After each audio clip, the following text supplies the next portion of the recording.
everyone, welcome back to my channel. If this is your first time visiting, welcome, and I'm so glad you're here. I know that there are 100 things that you could all be doing right now, but you've clicked to watch this video, so thank you, and welcome to my channel. I'm Mary Lou, and today I want to share with you some craft room makeover ideas.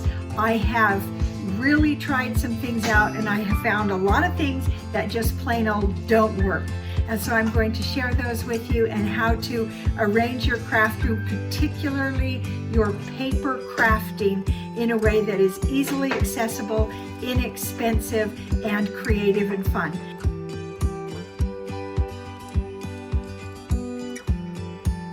So one of the first things I want to show you is where I just store all of my decorative paper. Now you'll see I don't have tons and tons of supplies. That's a choice. I get feeling overwhelmed if I have too much stuff. And so I try to keep things at a minimum and keep them to where I can manage them and I know what I have. And so I try not to buy too much. So I've shown you this before in past videos. I've changed this because I had the paper stacked this way in these little paper holders that I got from IKEA, but it was so inconvenient to try to shuffle through that paper, and I kept losing things. And so I took it from an orientation going this way where the paper sat on shelves to moving it this way, so I can actually really easily thumb through my papers and see what's there. So that's the first tip I have for you, is orient your papers for easy access. And if they're all stacked on top of each other, that is not easy access. So I really like it this way, and I've arranged it by rainbow color. I'm starting here at green, blue, purple, pink, red, orange, yellow, and then into my neutrals. Now, here's a huge tip. I had this fabulous idea that totally failed. So I found these little packets, and I love packets and envelopes like this. So I thought it would be a really great idea to store all of my smaller scraps into these packets.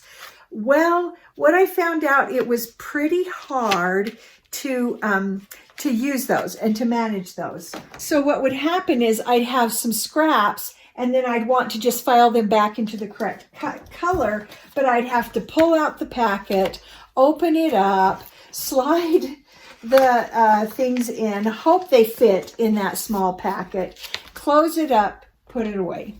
That was just flat out too much work, and it took too long for me to then file my scraps back in. So what I found, I really love this. These are project envelopes, and I will link them below because I think they're super handy.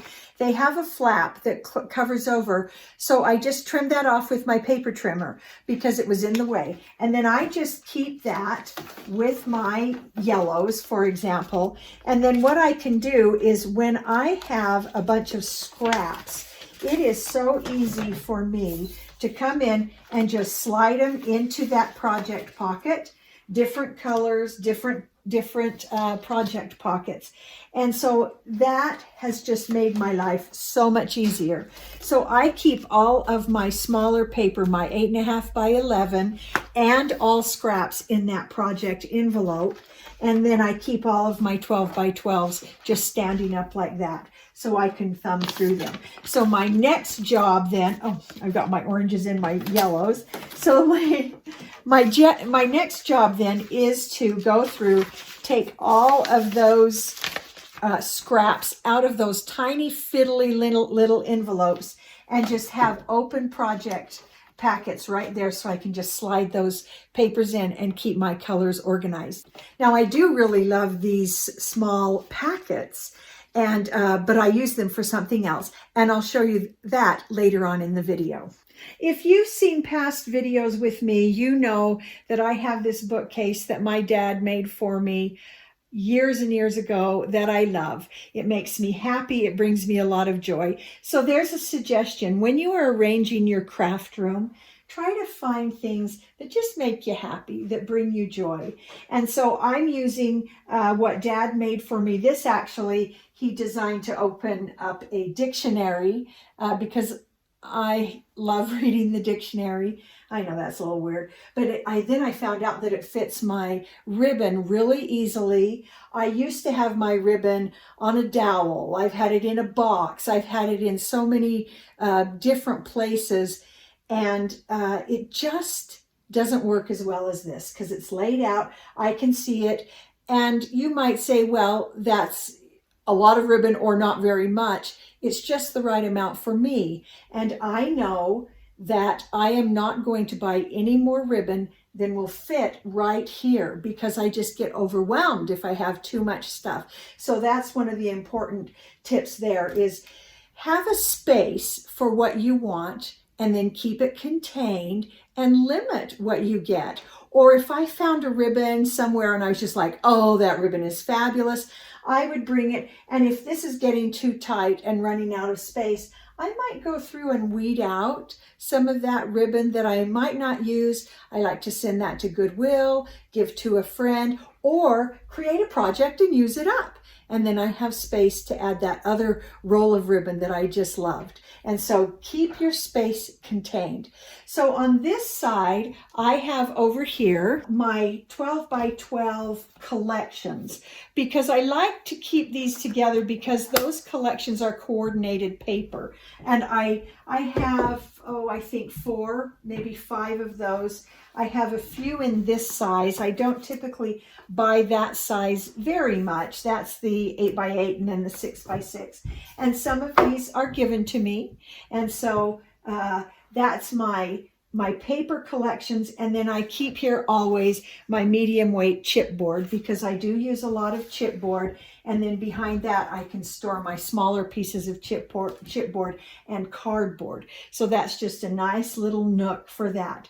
Up above here, I have some boxes that I bought at IKEA, honestly, years ago.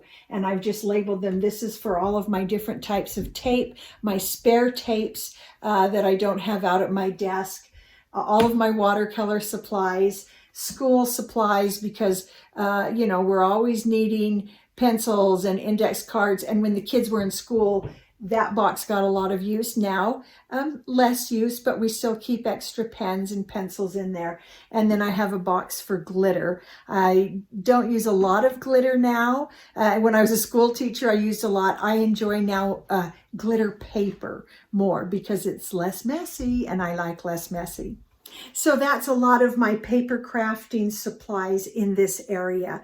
So if you've watched my other videos, that in this room, I also have supplies for painting and wood blanks and floral things and just all kinds of other supplies.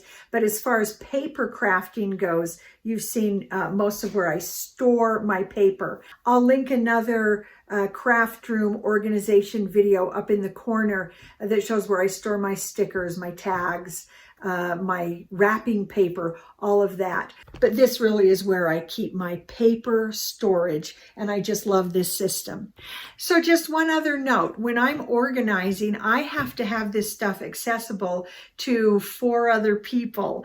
And so I've got to keep it organized, and particularly Anne loves to come in and sort through the papers and then take some things out into the family room where she does all kinds of crafts on her own, where she does stamping and taping and stickers and all kinds of things. So I want these things easily accessible for everyone who wants to use them.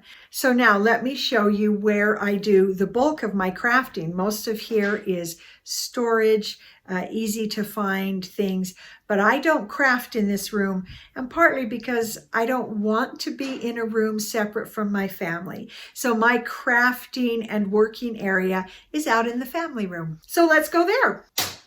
Okay, so this is my crafting area. When we moved into this house, we were so lucky to have this desk and work area just at the end of the family room. So I also put in this desk because this is where I do most of my work. And so when I'm recording, this is where you see me sitting. The lighting is a little tricky in this room, and so I'm sorry if sometimes the lighting is a little weird. And as I grow my channel and learn more, I'm trying to improve the lighting, the sound, and all those things. But as you know, it takes some time to learn that and do that. So the next thing I want to show you is my paper crafting cupboard. Now I want to show you this cupboard because it contains some of my favorite ideas for organizing your paper crafting materials. So up above, there's not much up there because I'm not very tall. And so if I can't reach it, I typically don't put it up onto a shelf. So, but just know that's a good space for storage. And so in this cupboard, I have in here some finished cards, and in just a few minutes, I'm going to show you some of those. And in one of my last videos, I showed you a layout for a card that I keep using over and over and over, that I've literally used for a decade. And I just keep recreating the same design because I think it's pretty and people like it. So finished cards, I'm going to show you in just a second. On this shelf, I have all my different weights of cardstock and watercolor paper for crafting. I use a different watercolor paper for doing a watercolor picture as opposed to cards. I need a lighter weight watercolor paper when I'm doing cards. So that's what this stack is. These are, Ann and I joined a Stamp of the Month club. I'm not doing that anymore. And I might, maybe I'll do a video about why I no longer do Stamp of the Month.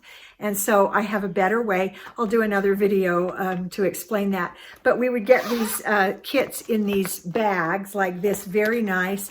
And so that's a stamp set that I have not yet used.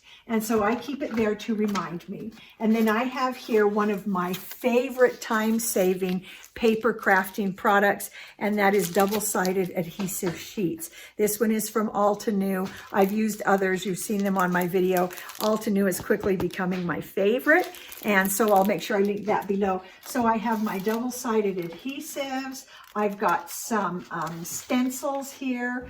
I have a catalog or two, some blanks that I use that I've figured out shapes and sizes that I want for different projects. And I want to figure it out once, and so that's what that is.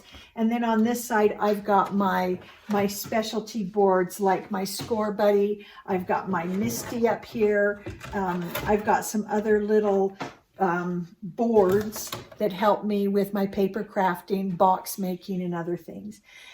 Okay, so down on this shelf, this is one of my favorite spaces. I have these acrylic bins that I got through Amazon, and I love them for organizing. And I measured my cupboard so I know exactly how wide to go, and then I got these bins. So I have some of the stamps that are wooden stamps that I have not yet converted to cling stamps. Those are here. They're in sets that I love and easily recognize. And then over here, I have some glassine envelopes and some other little bits, some things that I've worked on that I didn't use, that I want to use. And then sitting next to that, I don't usually take that out, sitting next to that are some other, some of the watercolor papers that I've already created that I want to use in a card. Those are there. I've got a little standard grip mat that I got at the dollar store that I want to try. And then I've just got some blanks and other things that I will be using coming up. I also keep here, or up here, I should point that out, I keep my acetate sheets when I'm doing a shaker card or for some other projects. This is my favorite part of this cupboard, and I really want to share this tip with you. I love making these skinny notebooks, and you saw me make these for Halloween, and I've started making them more and more, and I have some great ideas for Christmas gifts and Hanukkah gifts with these skinny notebooks.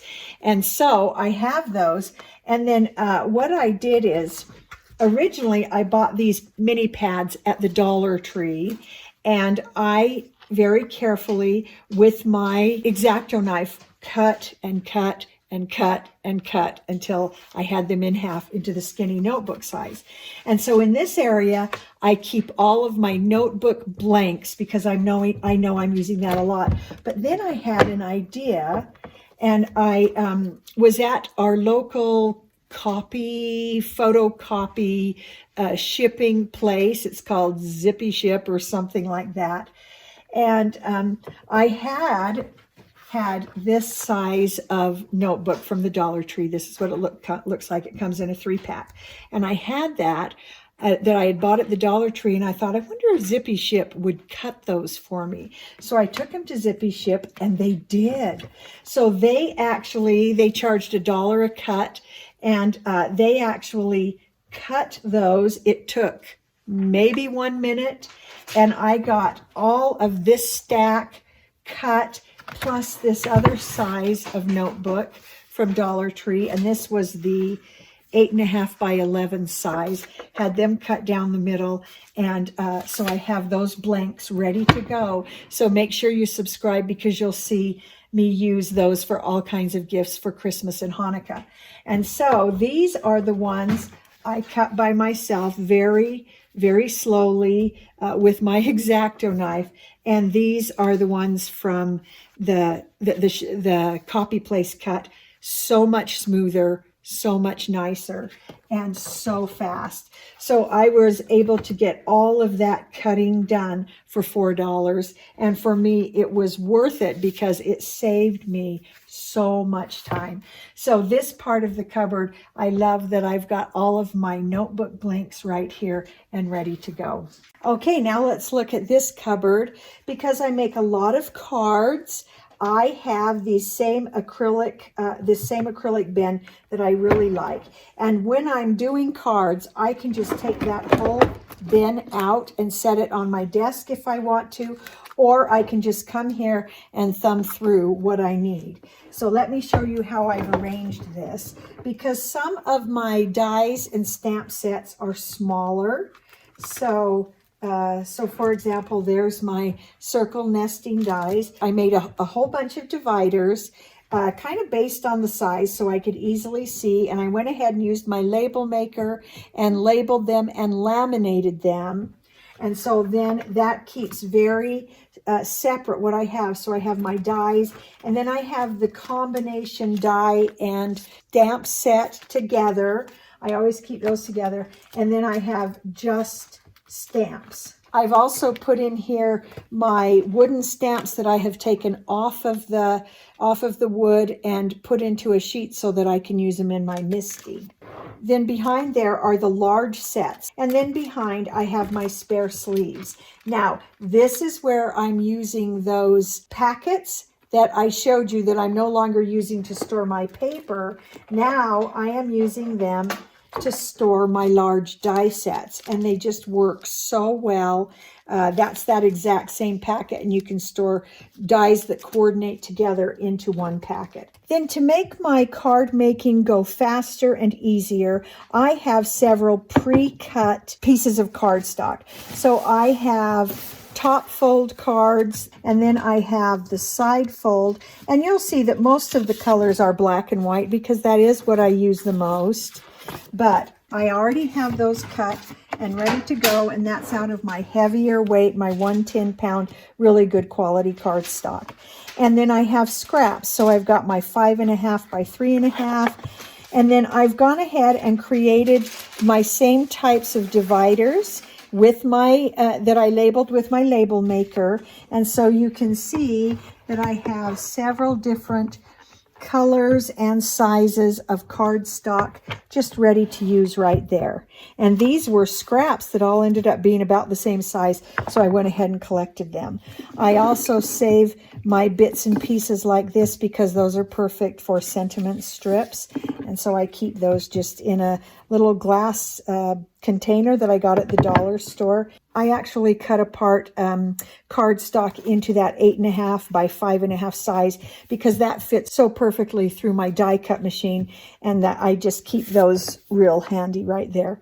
So that's where I keep pretty much my card making supplies. And as far as paper crafts go, I'm either making cards or I'm making notebooks or something similar. And so that works just so well. So I also have a drawer that's easily accessible from my desk where I keep other crafting supplies. I get a lot of these little mini cube ink cubes that we've gotten with our stamp of the month that we were doing. And so I keep those all here within easy reach. I've got my glitters, my perfect pearls, my embossing powders. I keep extra tape runner refills, just some other odds and ends that I keep in this drawer within easy reach of my desk. So now I'm going to show you just my space where I keep my die cut machines and other ink pads, larger ink pads. And then I'll show you my desk and those 3 cards that are in the same design but for different occasions. So this is the area where I keep my die cut machine. So I have my Cricut machine and I have my Big Shot. I keep extra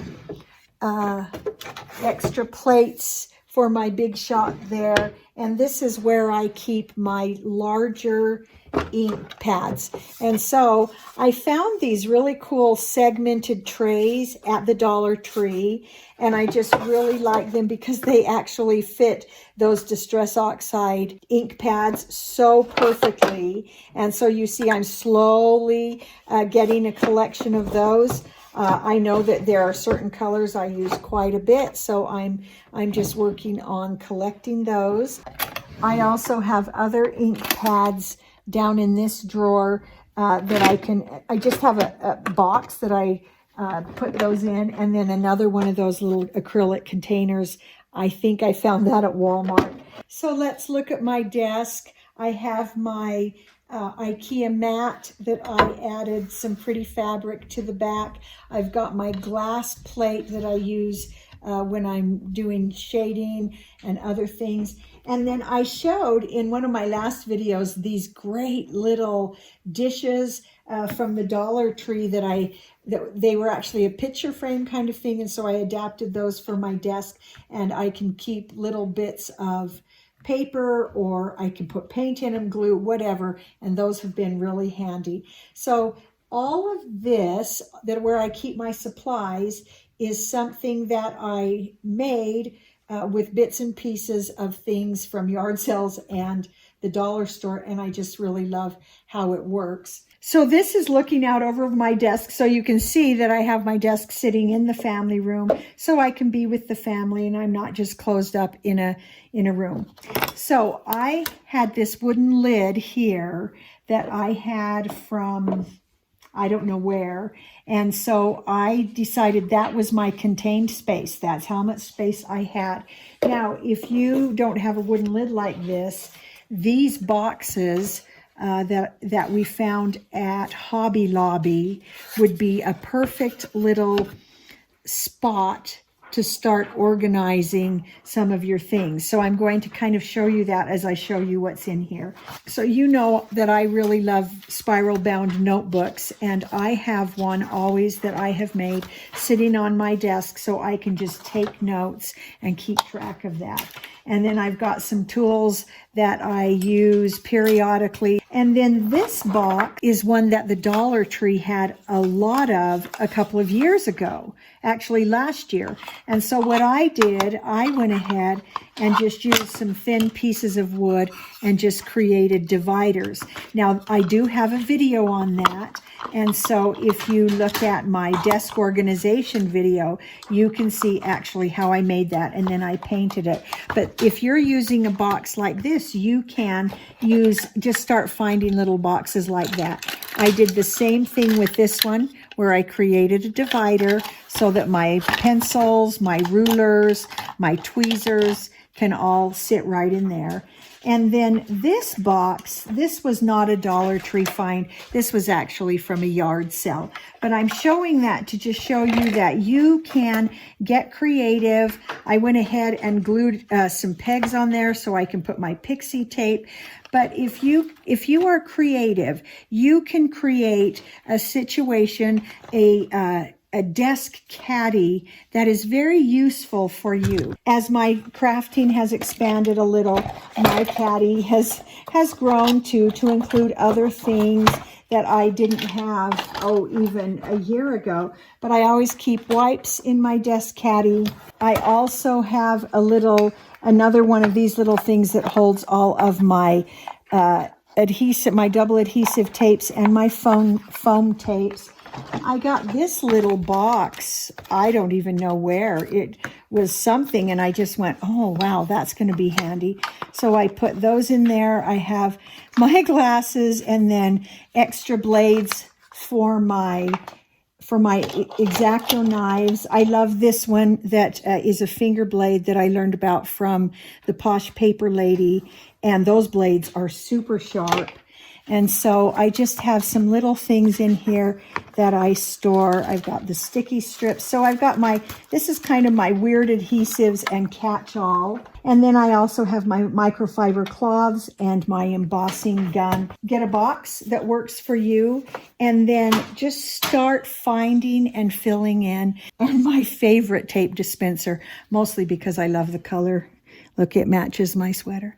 But I love that. It's heavy, and it's got a bottom that keeps it sort of secure onto the table. It doesn't slide around. And then I keep my big old ruler right in front there. And so everything is just so handy. And actually, it looks maybe a little jumbled, but it is a super quick cleanup. And I love that. And that is something anybody could create. And that would be a good place to start, or a box or something. And then I also keep my garbage bin always right there. That's one of my favorite crafting tips.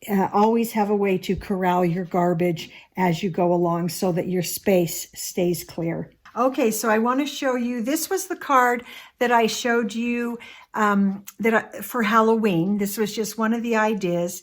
It's such a basic, simple card. All of these use a black background card and then some color of paper that illustrates the season. And on all of these, I don't know if it shows up on camera, but I have stamped a background, light colored sort of tone on tone image. And then we have the black paper with another fun color that goes with the season or the occasion as a background, just punching holes with a little hole puncher and tying on a coordinating fun ribbon. And then on this one, I did just a simple pumpkin with some glitter, and we have a very quick, easy Halloween card. Now take that same idea, that same pattern, and here we have a Christmas one. So exact same way we did it, glitter and everything on our little Christmas ornaments there. And we have another really cute card. I don't know if you can see the glitter on those, but they turn out so pretty. This is such an easy design to make. I have literally made this over and over and over. And then here's one where I just took that same design. The black background is a little bigger. I just did some grapes, just a simple design on that one, and this one is more of a thank you card or a hello or a how you doing. But that's just such an easy, simple design that you can replicate over and over. So if you find a design for a card, a notebook, or a craft of some kind that really works and you just like the look of it, it's pleasant to your eye, keep replicating that instead of having to always think of a new thing. It's kind of nice to be able to quickly turn out a card without having to rethink the whole thing. Also, when you have dies and stamps, just keep reusing them in a new way. I hope you've enjoyed this video with some ideas about how to organize. Be sure to watch for those upcoming videos where I'm going to show you what I'm doing with those really great Dollar Tree skinny notebooks. And so have a great day, stay safe, help make someone happy, and we'll see you next time.